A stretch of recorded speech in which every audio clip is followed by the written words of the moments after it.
मैं मेरे को बैंक ने रिजेक्ट कर दिया है और मेरे पास अब आत्महत्या के अलावा कोई और रास्ता नहीं बचा है।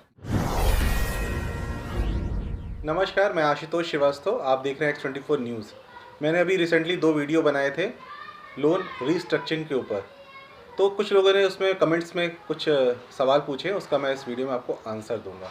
तो कुछ लोगों ने पूछा था कि रीस्ट्रक्चरिंग ऑफ लोन्स होता क्या है। तो इस महामारी में, कोरोना महामारी में, कई लोग ऐसे हैं जिनका नौकरी चला गया है और जिनका व्यापार चौपट हो गया है। वो अपनी नॉर्मल जो उनका लोन जो उन्होंने ले रखा था, कार लोन है, एजुकेशन लोन है या मकान का लोन ले रखा है, पर्सनल लोन ले रखा है, किसी भी तरीके का लोन ले रखा है, उसकी वो ईएमआई अब वो या तो नहीं भर पा रहे हैं या बहुत मुश्किल से भर पा रहे हैं। तो उनके लिए ये रीस्ट्रक्चरिंग ऑफ लोन की स्कीम आई हुई है। रीस्ट्रक्चरिंग का मतलब क्या होता है? आपने जो लोन लिया हुआ है उसको बैंक आपकी प्रॉब्लम को सुन के दोबारा रीस्ट्रक्चर करती है। मतलब फॉर एग्ज़ाम्पल, जैसे कि आपका एक लोन चल रहा है केवल 10,000 रुपये का, लेकिन आपकी इनकम इस समय 10,000 रुपये नहीं है उस लोन को भरने की। तो आप बैंक के पास जाएंगे और बैंक को अपनी पूरी प्रॉब्लम बताएंगे कि मेरी सैलरी ये आती थी, मेरी जॉब चली गई है, या मेरा इतना बिजनेस होता था वो चला ख़त्म हो गया या कम हो गया है। तो बैंक्स आपकी सारी प्रॉब्लम, अगर आपकी प्रॉब्लम जेन्युइन है तो उसको समझेगी और समझने के बाद वो आपको खुद उसके बारे में राय देगी। रीस्ट्रक्चरिंग में कई फीचर्स हैं, जैसे कि आप अपने लोन को, आपका 10,000 लोन है महीने का और आप उसको चाहते हैं कि हम अभी 2,000 रुपये दे सकते हैं, तो आप 2,000 की अपनी किश्त बनवा लीजिए, 3 महीने की, 6 महीने की, उसके बाद उसको आप बढ़वा सकते हैं।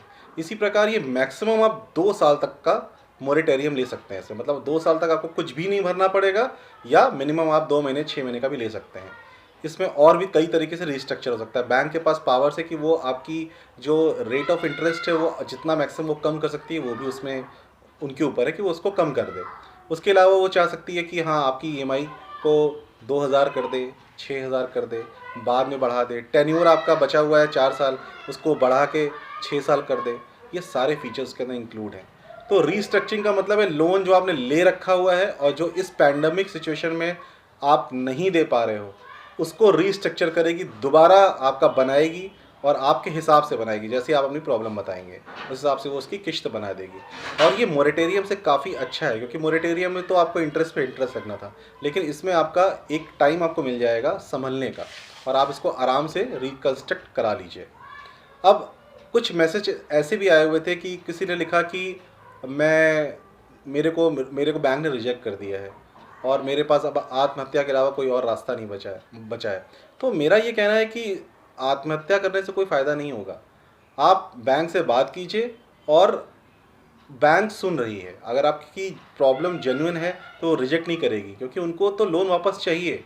अगर आप उनको लोन वापस नहीं करेंगे, आप जैसे लाखों लोग लोन वापस नहीं करेंगे, तो वो एनपीए लग जाएगा, बैंक फिर उसको नीलामी करेगी, फिर उनको उनका पैसा वापस नहीं मिलेगा। बैंक अपने उतने कस्टमर खो देगी, वो कस्टमर का सिबिल स्कोर ख़राब हो जाएगा, जिसकी वजह से वो ज़िंदगी भर लोन या क्रेडिट कार्ड यूज़ नहीं कर पाएंगे। तो पूरी पूरी मार्केट ही ध्वस्त हो जाएगी। तो बैंक तो की मजबूरी है, तभी ये स्कीम आई है, वरना बैंक कभी झुकती नहीं है। बैंक तभी झुकी है जब उसकी मजबूरी है और उसको पता है उसके कस्टमर ना खराब हो।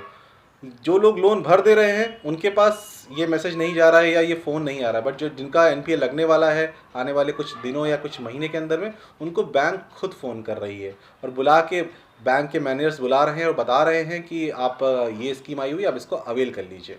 इस तरह की इन्फॉर्मेशन मुझे इसलिए पता है कि मैंने पर्सनली जाके बैंक में, एसबीआई बैंक में गया था और मैंने वहाँ के जो लोन डिपार्टमेंट है, उसमें एक रेस्मिक डिवीज़न होती है एसबीआई में, वहाँ जाके मैंने लोन डिपार्टमेंट में खुद पता किया। वहाँ के मैनेजर ने मुझे बताया कि ये स्कीम इस तरह से है, इसे और हर तरह के लोन का कवर कर रही है।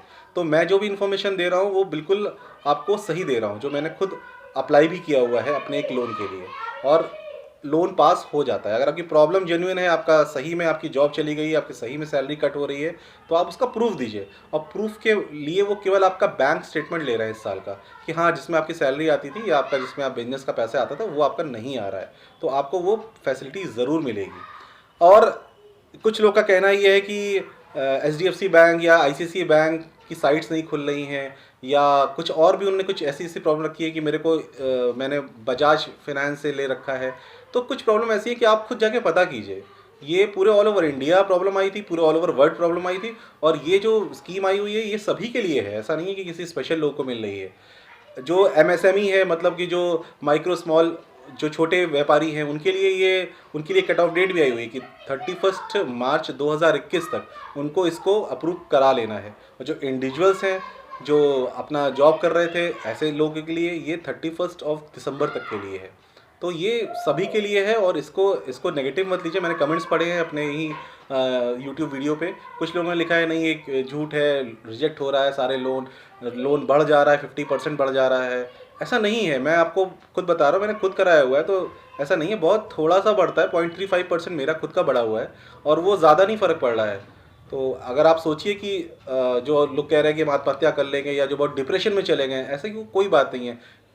ये डिप्रेशन में जाने से या अगर आत्महत्या करने से कोई प्रॉब्लम सॉल्व हो जाती है तो शायद अच्छा रहता, लेकिन ऐसा कुछ होता नहीं है। आप इस तरह से बिल्कुल सोचिए ही मत। मैक्सिमम बैंक आपके साथ क्या कर सकती है? अगर आपने कार लोन ले लिया है तो कार आपसे वो ले लेगी, और अगर आपने हाउस लोन ले लिया है तो वो आपको टाइम देगी, और नहीं तो फिर हाउस आपका बिक जाएगा। आपको उस पर आत्महत्या करेंगे तो आपका पूरा फैमिली डिस्टर्ब हो जाएगा। आप कितने लोग को मतलब आपके डिपेंडेंट कितने लोग होते हैं? तो आप ये सोचो, आप इस तरह के ख्याल अपने दिमाग में लाते ही क्यों? तो आत्महत्या के बारे में तो बिल्कुल मत सोचिए इसके बारे में। ये इसीलिए फैसिलिटी आई है, केवल लोन ही नहीं, ऐसी बहुत सी समस्या है। ये पैंडमिक की वजह से तो हम लोग ने पहले भी सोचा हुआ था, कई लोग के हमने वीडियोज़ में सुने, मैंने खुद ही बनाया था कि बहुत से लोग डिप्रेशन में जाएंगे। सबसे बड़ा कारण डिप्रेशन बनेगा, डिप्रेशन की वजह से बीमारियां होती हैं और आदमी सुसाइडल अटेम्प्ट भी करता है। बट बिल्कुल परेशान मत होइए, ये प्रॉब्लम आपकी सॉल्व हो जाएगी। आप बैंक में जाके पर्सनली बैठ के बात कीजिए। अगर आपकी प्रॉब्लम जेन्युइन है तो बैंक इसको सुन रही है, सभी तरह के बैंक सुन रहे हैं। मैं तो एसबीआई गया था, लेकिन मुझे पूरी उम्मीद है कि प्राइवेट बैंक्स, आईसीआईसीआई, एचडीएफसी या जो भी और बैंक्स हैं, सभी आपकी इस प्रॉब्लम को सुनेंगे।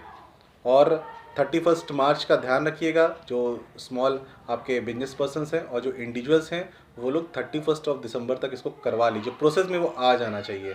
प्रोसेस होने के लिए केवल कुछ ही घंटे लगते हैं। हाँ, ये ऑनलाइन भी हो जाता है, आप पर्सनली खुद भी कर सकते हैं। मैंने आपको वीडियो में दिखाया था लास्ट वाले कि कैसे किया जाता है, ये कैसे आप उसमें लोन अकाउंट डालते हैं, वो आपको एलिजिबिलिटी बता देता है। अगर बाई चांस आपकी एलिजिबिलिटी नहीं भी होती है तो भी आप बैंक जाइए, बैंक मैनेजर को पूरी बात बताइए और वो आपकी बात समझ के उस फॉर्म को उस तरह से भरेंगे। आपको एक फॉर्म देंगे एफिडेविट, जिसको आप जाके बनवाएंगे 10 रुपये के स्टैम्प पेपर पे, और उसके बाद उसके साथ अपना इस साल का ITR लगा के और बैंक का 1 साल का स्टेटमेंट लगा के उसको बैंक को सबमिट कीजिए। आपको 2-3 घंटे के अंदर वो एग्रीमेंट पेपर दे देंगे और आपकी प्रॉब्लम ख़त्म हो जाएगी। तो मुझे पूरी उम्मीद है कि इस वीडियो से आपको, कुछ लोग को ज़रूर फ़ायदा होगा। और इस वीडियो को आप ज़्यादा से ज़्यादा शेयर कीजिए, क्योंकि ये देश की बहुत बड़ी समस्या है और शायद आपके एक शेयर से किसी की जान बच जाए और किसी का ये प्रॉब्लम सॉल्व हो जाए। तो इस वीडियो को ज़्यादा से ज़्यादा शेयर कीजिए, डाउनलोड करके शेयर कीजिए। जैसे भी हो सके इस मैसेज को लोगों तक पहुंचाइए। मैं आशुतोष श्रीवास्तव, X24 न्यूज़, सत्यमेव जयते।